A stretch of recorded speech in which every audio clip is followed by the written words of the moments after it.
History is full of kings and warriors, but very few ever shaped the world the way Alexander did. Born in 3056 BCE in a small kingdom called Macedonia, his father was a brilliant general. His mother whispered to him that he was destined for greatness, and his tutor was none other than Aristotle. By 20, he wasn't just a prince, he was king. Most would have tried to survive the crown. Alexander wanted to conquer everything. And what's even more incredible, he almost did. This isn't just a tale of battles and maps. It's the story of a boy who thought he could unite the known world and nearly pulled it off. His rise was meteoric, his fall sudden, and his legend eternal. Alexander grew up in a world that worshipped strength but also prized knowledge. His father, Philip II, was a ruthless builder of armies. From him, Alexander learned discipline, speed, and strategy. But from Aristotle, he learned philosophy, science, and the stories of heroes. He wasn't just raised to fight, he was raised to think. When Philip was assassinated, the crown passed to Alexander at just 20 years old. Greece laughed at him. How could a boy rule men hardened by war? He answered by crushing Thebes so completely that no city dared rebel again. In one stroke, he silenced his critics and united Greece. Already, he was dreaming of Persia, the great empire across the sea. For Alexander, Greece was never enough. He believed the whole world could belong to him. In 334 BCE, Alexander crossed the Hellespont with his army. For him, this was no ordinary crossing. He was stepping into history itself. As he set foot on Asian soil, he threw a spear into the ground, declaring the land a gift from the gods. His first battle, at the river Granicus, nearly killed him. A Persian soldier swung at his head, but his general Clitus saved his life at the last second. Still, Alexander won, and the Persians were stunned. A boy from a small kingdom had just defeated the greatest empire of the age. One by one, cities in Asia Minor opened their gates to him. His men began to believe they were following not just a king, but destiny itself. Persia, once untouchable, suddenly looked vulnerable. The real test came a year later, at Issus. Darius III, the Persian king himself, faced Alexander with a massive army. Outnumbered, Alexander should have lost. Instead, he saw something others missed. The battlefield's narrow space canceled out the Persians' numbers. He led his cavalry straight at Darius, and the sight of him charging was enough to shake the Persian lines. Darius fled. Yes, the great king of Persia abandoned his own family on the battlefield. Alexander found them in his camp, terrified, expecting death. But instead of cruelty, he treated them with honor. This shocked the world. He wasn't just a conqueror, he was a man who understood respect and power. After Issus, Persia was trembling. Alexander wasn't a threat anymore. He was the storm. Tyre was different. It wasn't just another city, it was a fortress in the sea. Its walls were high, its people proud, and its location nearly impossible to attack. Most men would have walked away.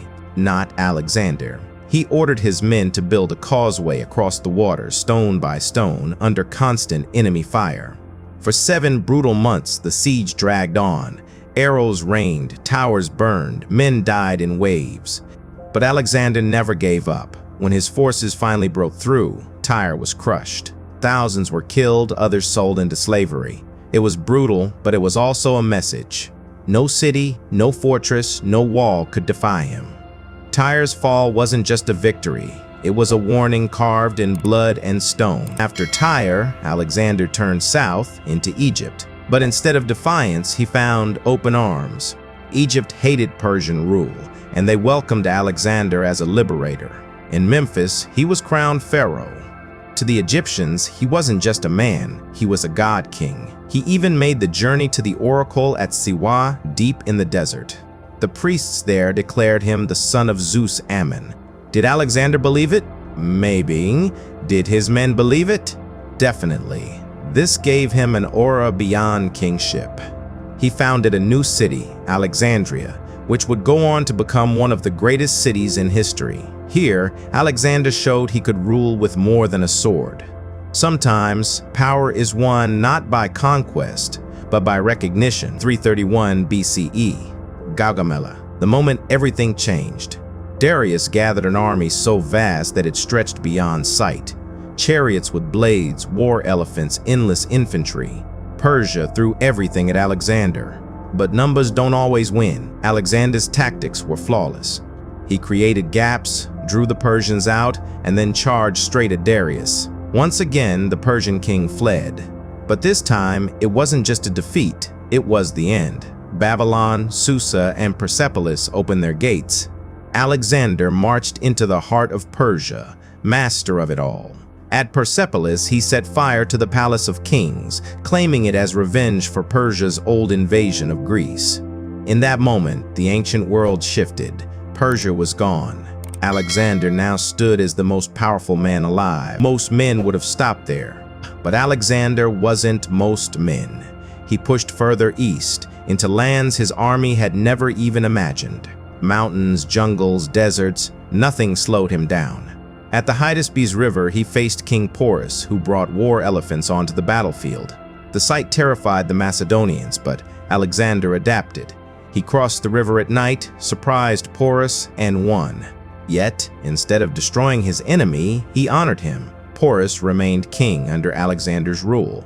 This was his vision, not just conquest, but blending cultures. But even legends have limits. His army, worn down by years of marching, refused to go farther at the Hyphasis River. For the first time, Alexander had to turn back.